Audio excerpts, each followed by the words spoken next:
African youth are like an empty jug, just waiting to be filled with wells of wisdom.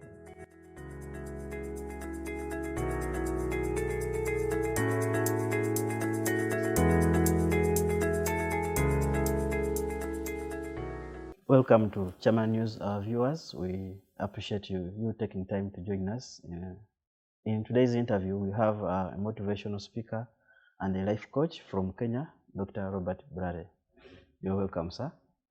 We appreciate your time and accepting to do this interview with us. We look forward to discovering much about you and your works. Thank you very much, sir. Wow, I'm just a man going through this life by the grace of God, a man who I believe my life's purpose is to travel the world over, wherever the Lord sends me, to speak life to people and to take people into their place of purpose. I'm a pathfinder, for lack of a better word. Grew up very privileged, loving father, loving mother. My dad has gone to be with the Lord since. My mother turned 70 a few days ago. A father to a 17-year-old. I'm an author. I do the men's conference in Kenya. I run the Robert Burale School of Leadership. I'm just that guy who wants to give life wherever I go. Very simple man, actually, I believe. Yes.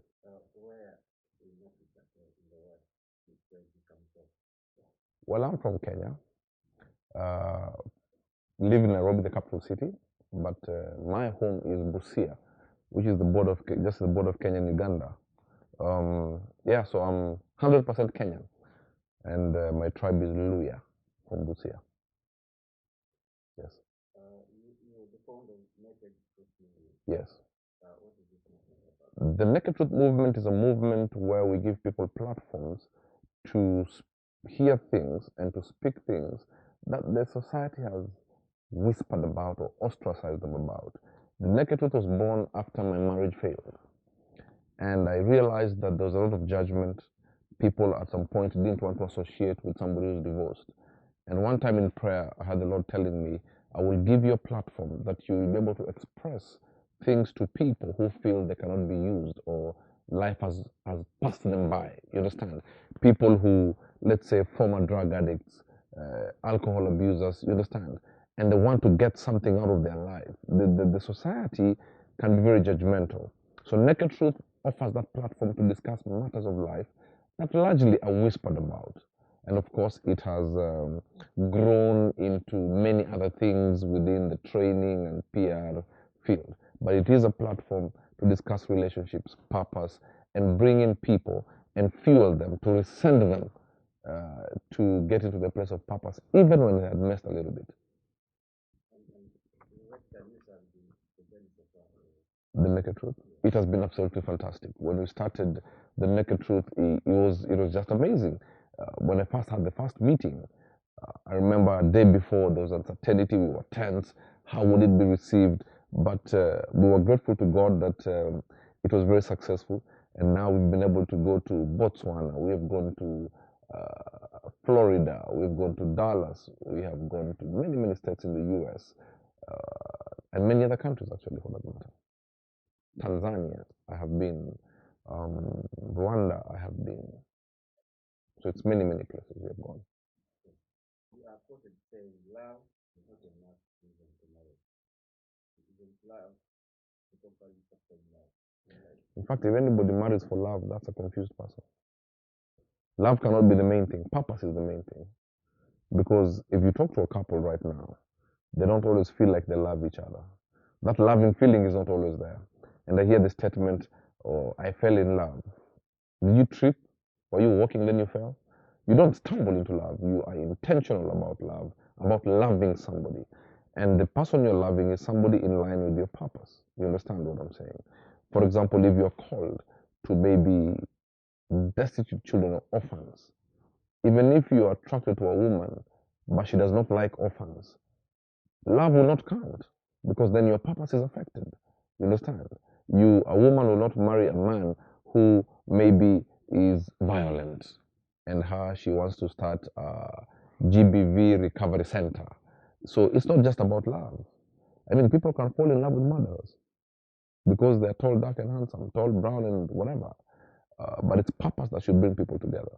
And then your intention, once purpose connects the two of you, then you make it your intention to love that person. But this thing of saying, I saw you and the hair at the back of my neck was standing, we leave that for Mexican soaps and Big Brother, the scripted things, but not real life issues. When you say purpose, what are you doing? What do you mean by purpose? Is the reason you're born. If I ask you, what is this one thing, sir, that you can do for free? What is this one thing that if I woke you up at 3 o'clock in the morning and I told you to do, you would do without asking how much? What is that thing that annoys you? Do you get annoyed when you see widows suffering? Do you get annoyed? Do you feel disturbed when you see orphans starving? Do you get annoyed when you see dirty places? Then what annoys you, you're called to. Every time you want to bring something in order, you don't like seeing widows suffering. You don't like seeing girls in the village not having sanitary pads. You have compassion. You are called into that area. And from purpose, passion comes in because you will do it to the best of your ability. And after passion, profit will obviously come in. You give me the microphone at 3 o'clock in the morning, ask me to speak live to people. I will speak while I'm even brushing my teeth.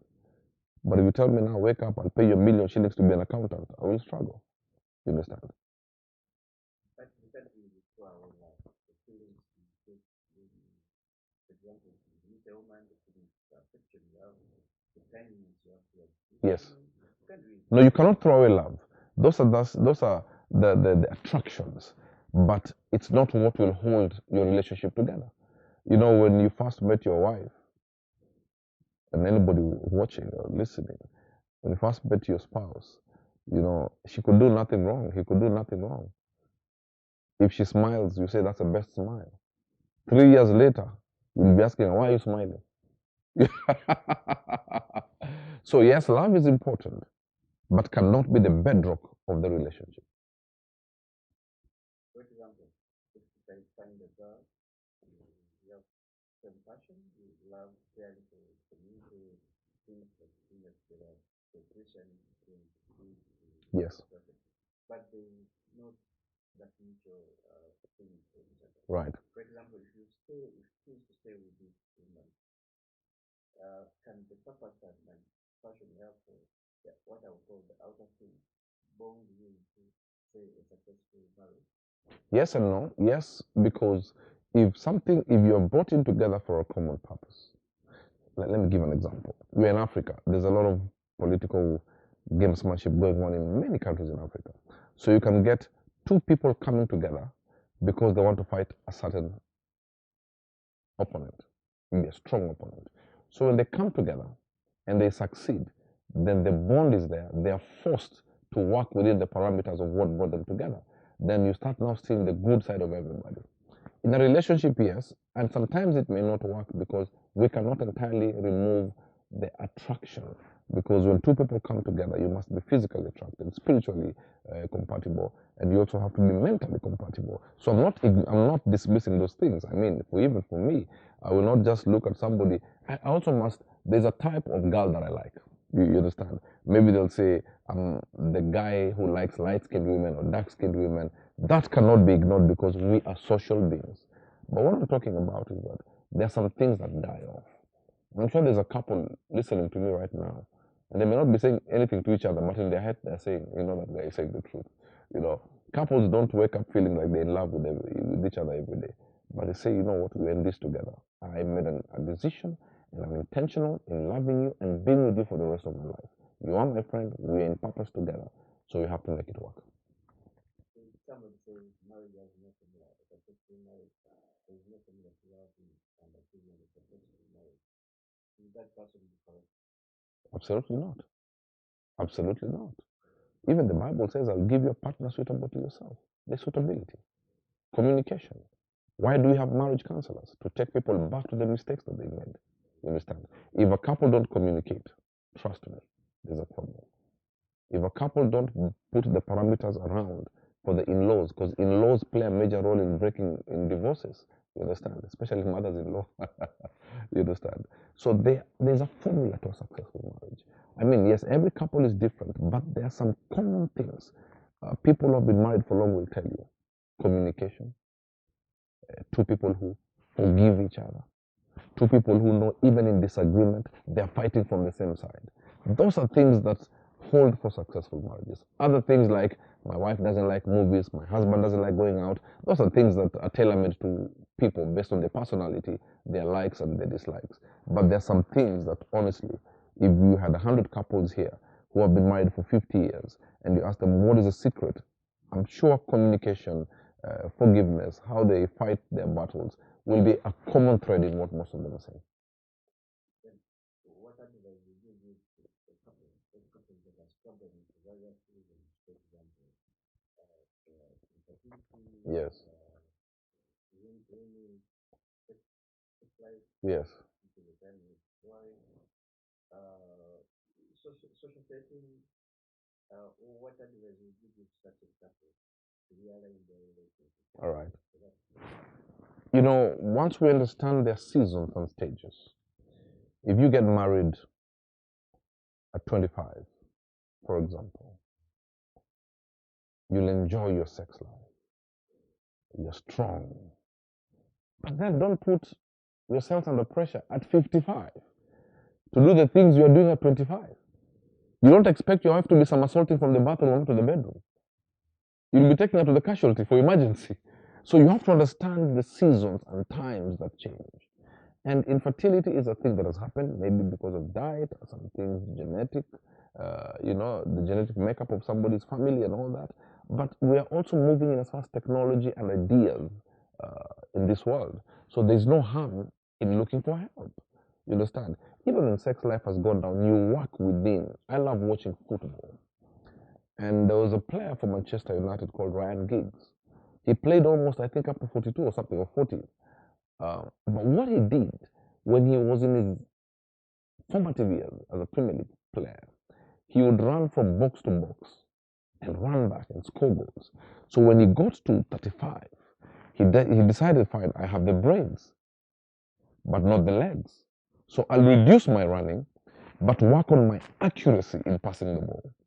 So as time goes by, reduce on your running and work on your accuracy. Understanding that life has moved on, children have come, age is catching up, and you cannot be doing the things you used to do when you were young. So the couples, I tell them, listen, just understand each other. And if there are issues, for example, health issues that are affecting the bedroom matters, there is no harm in going to a professional seeking for help. Coupled, of course, with prayer.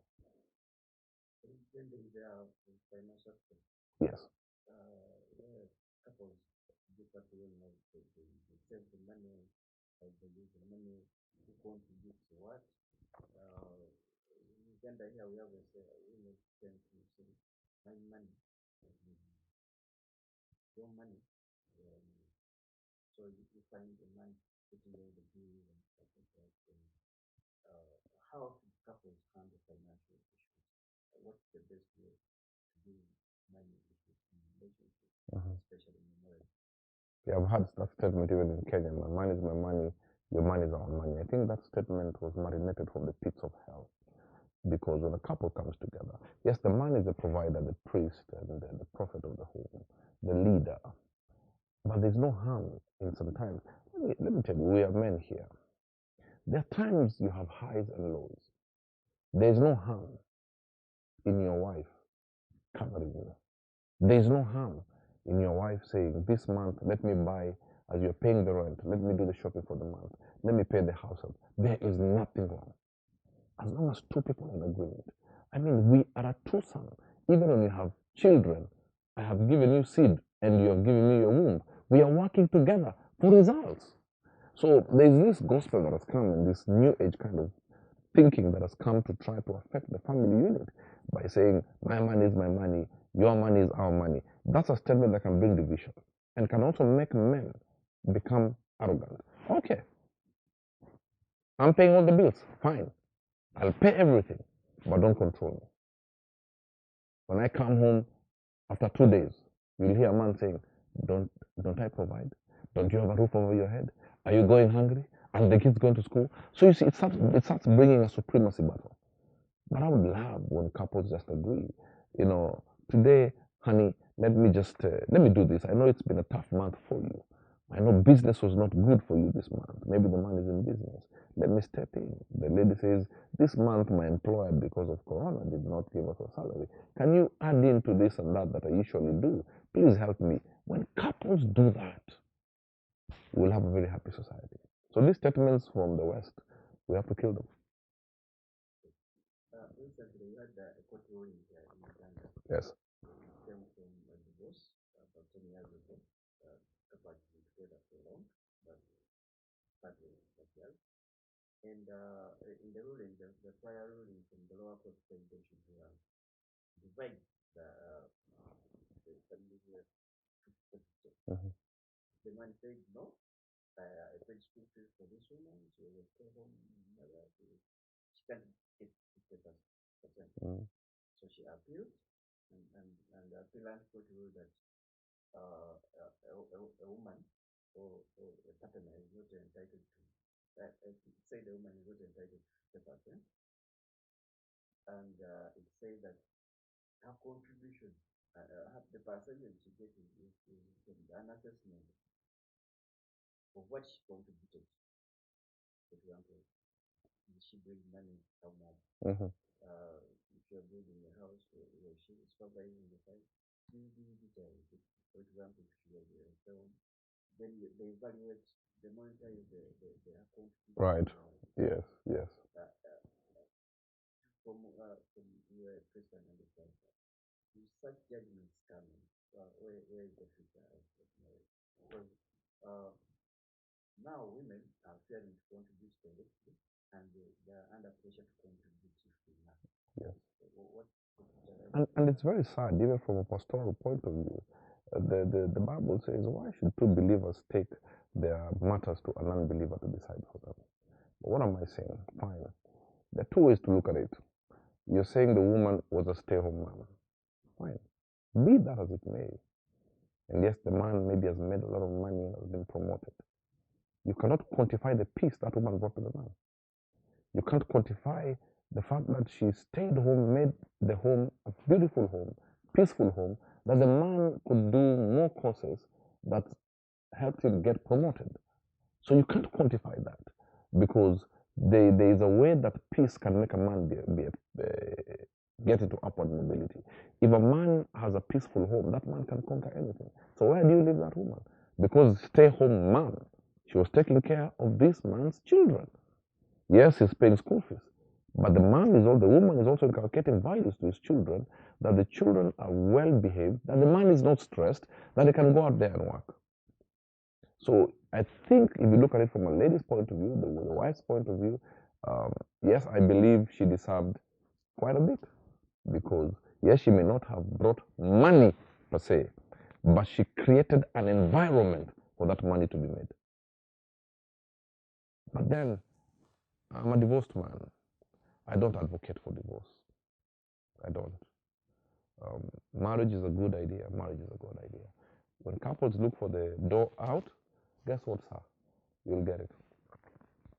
Even if the door is not open, you'll bang it open. You look for anything. Message somebody, call somebody else dear, just like that. But because you want the divorce, you will create a mountain from that molehill. So I don't advocate for divorce unless your life is in danger. You said you divorced. Yes, sir.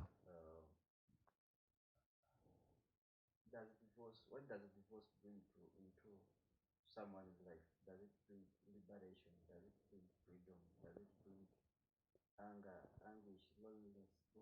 From your experience? Right. Divorce is like a death, sir. And I said this the other day.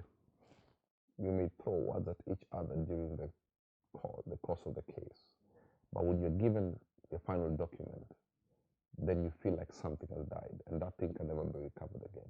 But then you have to go through the process.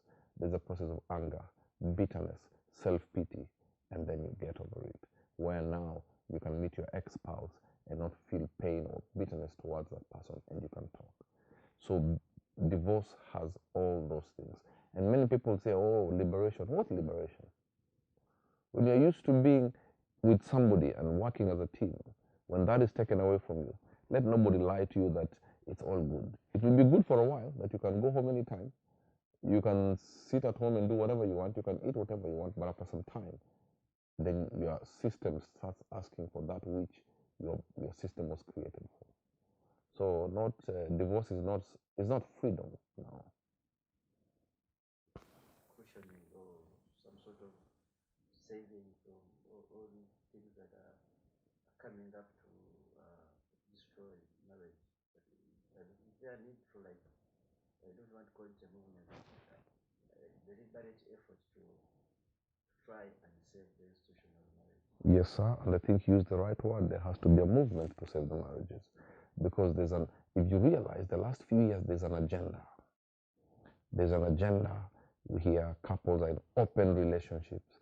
There's an agenda through media and many other forums and mediums that you see couples saying it is okay. You can step outside, go and have somebody decide. I'll have somebody decide, but we're still together for the sake of our union and our children. We have issues of LGBTQ coming in. All those things are targeted to attack the marriage institution. You understand what I'm saying? And I liked what I saw an interview by Your Excellency the President here. I think he was interviewed by a Western media, and he was asked about the LGBTQ, and I love the fact that he created a very strong stand, because marriage is an institution ordained by God. But now we're having people even sleeping with animals. And some of these things are coming in movies, and you know, those things enter into our mind and our system, where we start accepting the unacceptable, where we start normalizing the abnormal. If you watch an abnormal thing that has been normalized by media, in 10 years, you'll think it's normal. So they start attacking our children from the age of 10. When that person is 20 or 25, they already think what is abnormal is normal. And that is why nowadays say, oh no, it's okay. I was born like this and men are doing this. You're not born like that. It was played in your mind and in your system and you accepted it. What would you give young people going into marriage now? What piece of advice? What challenges would you say advise them to watch out? Right. The advice I'd give to young people going into marriage is that marriage is hard work. And enter into marriage for the right thing, not just to take care of your sexual itch. Yes, sex is an important part of marriage, but it's not the be-all and end-all. And to tell them marriage is actually work. I mean, you have decided to be with this person for the rest of your life. It's not easy, but it's work. Let your purpose bring you together. Respect each other. Make sure you don't allow too many people into your marriage, because then that's a recipe for a breakup when your friends come in. Not all friends wish you well. Yeah. Life is full of challenges. Yes, sir. You encounter them almost every day. Yes, sir. In your view, is society doing enough to unite and respond to these challenges? Society. Society is doing everything, but there are also people doing the negative things. And when the good people keep quiet, the negative ones winning. Because when you go to social media, you have people giving advice wrongly. We also have others giving good advice. But the problem is that the ones who are, for example, taking our youth to the wrong places seem to be louder. The good guys are keeping quiet. So we need to tell the people who are giving good advice to be a bit louder. And yes, sometimes when you try to give good advice, they try to silence you. But you just have to keep on keeping on, because you have to save a generation, especially Africa, sir.